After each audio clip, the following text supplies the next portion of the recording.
I rise in support of the motion raised by the member for Fisher and reinforce the words of the member for Macquarie.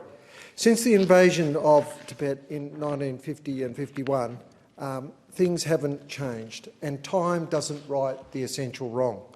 The Communist Party of China continues to suppress religion, tradition, Tibetan and Buddhist religious practice, language, and the Dalai Lama has been in exile since 1959, but remains in exile with a government in exile. The CCP continues to ban images of the Dalai Lama and suppresses religious practice. It's banned political expression and is suppressing cultural identity.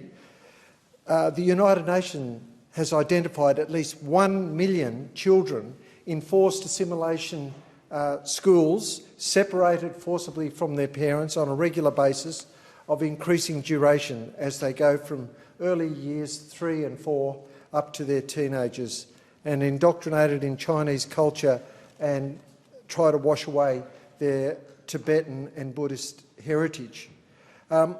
Why is China so afraid of Tibet? Why are they suppressing this? Is it the water that they hope to dam and get into China? Is it the minerals?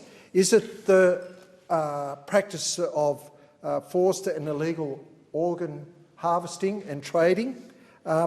Forced assimilation, summary arrest, extrajudicial killings and torture of prisoners, as well as shooting any Tibetans that try to escape across the border, has all been documented. And this really does reflect badly on China. Australia has made recommendations to have the Chinese government repeal all the restrictive legislation that suppresses the human rights and encourages more abuse.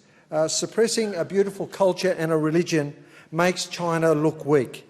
If China was clever, they would remove all these prohibitions and let cultural diversity exist in their nation. There are many other cultures that they are suppressing. Australia is stronger for our heritage of many refugees and willing settlers who've come from all corners of the globe to flourish.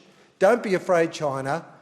You're a big nation now. You need to stop all these suppressions of Tibetan culture, their human and political rights, their freedom of expression, association and religious practice, and I commend this motion to the House.